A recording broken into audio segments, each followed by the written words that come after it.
May kilala ka bang adik? O ikaw ba ay adik? Adik ka ba? Pag sinabi nating adik, hindi lamang ito sa droga. Pwede ka ring maging adik sa alak, sa sugal, at saka sa sigarilyo. Yan ang ating pag-uusapan dito sa Dad ng Bayan. Ako nga po pala si Michael Sai, ang inyong Dad ng Bayan. Dad ng Bayan ay lagi niyong kakampi. Tutulungan ka at hindi hahayaang maapi. Ngayon marami nagtatanong sa ating mga kababayan kung may kilala tayong adik o kung tayo ay naging biktima o meron tayong substance abuse na sinasabing ating problema, ano yung mga dapat nating gawin? Ano yung 8 ways to recover o 8 steps? At saka kung ano yung mga top rehab centers na pwede nating puntahan at hinga ng tulong kung talagang hindi natin magawa ng paraan. Okay, simulan natin sa step 1. Step 1, kinakailangan meron tayong admission. Ibig sabihin ng admission, tanggapin natin na tayo ay biktima o isang adik at nalulung tayo sa isang bagay na hindi dapat. Kung droga man yan, o kung sugal man yan, o alak man yan, o sigarilyo, dapat tanggapin natin na tayo ay isa ng biktima at tayo ay may problema. Hanggang hindi natin tinatanggap ang problema at hindi natin naamin sa ating sarili na tayo ay may problema, mahihirapan tayong makarecover. So yan ang step 1. Step 2, kinakailangan magdesisyon tayo. Kinakailangan at sabihin natin sa ating sarili, kausapin natin ating sarili kahit nasa salaming, natanggapin natin na tayo ay biktima at magdidesisyon tayo na gusto nating makarecover. Kasi ang desisyon na yan, nagsisimula yan sa isip.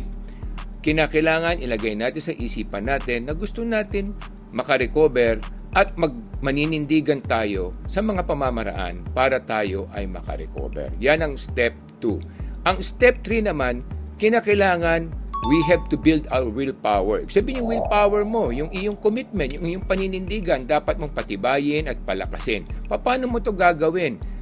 Araw-araw, kausapin mo sarili mo, umaga, tanghali at gabi, paulit-ulit mong sasabihin sa sarili mo na kinakailangan magkaroon ako ng tibay ng damdamin at pag-iisip para makalagpas sa ganitong klaseng problema. Kasi hanggat hindi mo dinedevelop o nire-remind ng sarili mo na meron kang problema at handa kang magbago, may hirapan kang magkaroon ng willpower. Kasabay na diyan siyempre ang pagdarasal.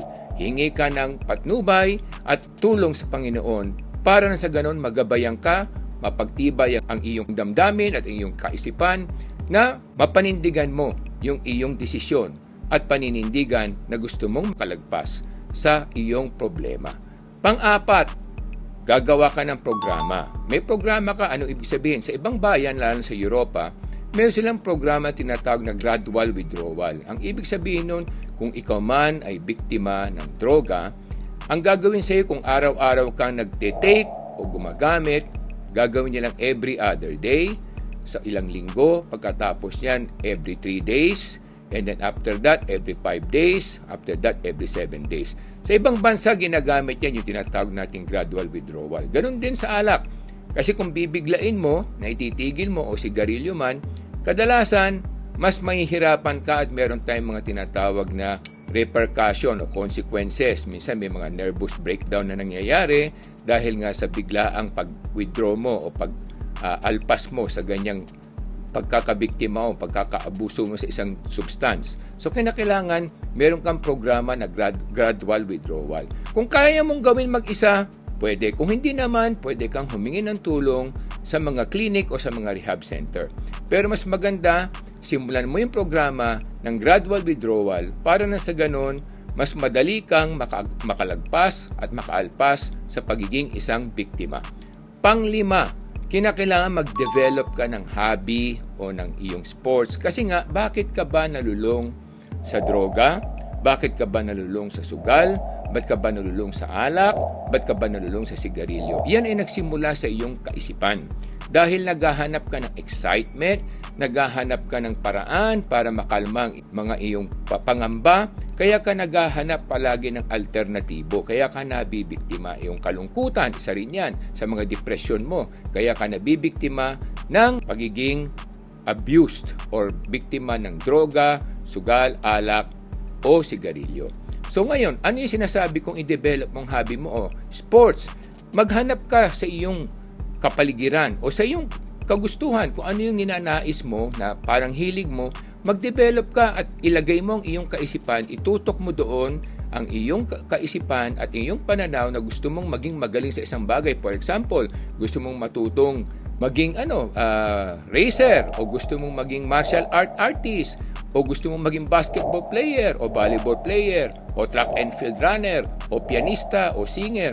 Ituon mo ang iyong pag-iisip at damdamin sa hobby na yon, pagalingin mo at mali mo, baka maging career mo pa yan, baka maging hanap mo, buhay mo pa rin yan kung ikaw ay magaling sa isang bagay. So itutok mo ang iyong kaisipan sa isang bagay na pwede mong pagkaabalahan at pwedeng gumaling ang iyong pagkatao, at the same time lumakas ang iyong katawan o iyong kaisipan.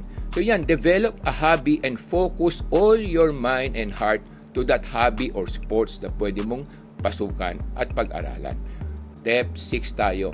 Avoid the company of addicts. Kasi kung lalo mong kasama sila maya't maya, lalo kang nahihikayat at lalo kang malululong sa mga bisyo na hindi dapat. Kaya iwasan mo yung mga addict din o yung mga naging biktima din, kasi nga kahit nasabihin mong hindi na kayo gumagamit, pero madali kayong matukso, at dahil sa pare-pareho kayong natukso, mas madali kayong magsama-sama ulit at maging biktima muli. Step 7. Step 7, kinakailangan bumuo ka na ng bago mong sirkulo ng mga kaibigan na hindi mga addict.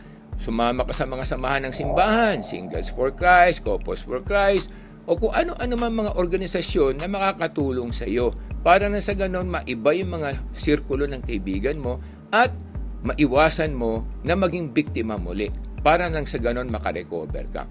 At of course, step 8, kung talagang nahihirapan ka at hindi mo kaya mag-isa, hindi mo kayang gawa ng paraan dahil nag-iisa ka at medyo minsan nangihina ka, pumunta ka na sa rehab centers.